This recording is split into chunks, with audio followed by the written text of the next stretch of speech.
अगर दुनिया का बड़ा खरीदार भी गेहूं खरीदने से पीछे हट जाए तो समझ जाइए कि वैश्विक बाजार में कीमतों की आग कितनी तेज हो चुकी है।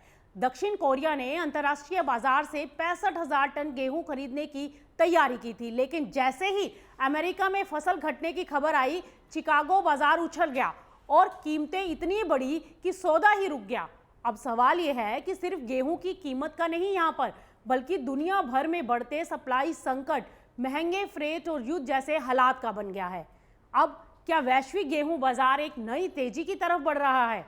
दरअसल दुनिया के गेहूं बाजार में बढ़ती कीमतों का असर अब बड़े आयातकों के फैसलों पर दिखने लगा है। दक्षिण कोरिया की फीड लीडर्स कमेटी यानी एफएलसी ने अंतर्राष्ट्रीय टेंडर में 65,000 टन फीड गेहूं खरीदने का अपना इरादा फिलहाल टाल दिया। मिली जानकारी के अनुसार टेंडर में गेहूं की कीमतें काफी ऊंची रही, जिसके बाद खरीद नहीं की गई। दरअसल अमेरिका में गेहूं उत्पादन घटने की आशंका के चलते चिकागो फ्यूचर में रातों रात तेज उछाल आ गया, जिससे वैश्विक बाजार में कीमतें बढ़ गई। ट्रेडर्स के अनुसार सबसे कम बोली $298.05 प्रति टन पर C&F आधार पर थी, यानी फ्रेट सहित, और इसके अलावा $2 प्रति टन पोर्ट हैंडलिंग शुल्क भी अलग से देना था।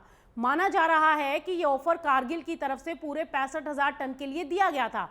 दक्षिण कोरिया को यह गेहूं अगस्त के अंत तक एक खेप में सप्लाई किया जाना था और टेंडर में किसी भी देश का गेहूं स्वीकार्य था, लेकिन रूस, अर्जेंटीना, चीन, पाकिस्तान और डेनमार्क को इसमें शामिल नहीं किया गया था। और सबसे बड़ी बात यह रही कि किसी भी देश के गेहूं की शिपमेंट के लिए रूस और यूक्रेन के ब्लैक सी पोर्ट्स के इस्तेमाल की अनुमति नहीं थी। यानी खरीदार अब सिर्फ गेहूं की कीमत ही नहीं, बल्कि सप्लाई रूट और भू राजनीतिक जोखिमों को भी ध्यान में रख रहे हैं।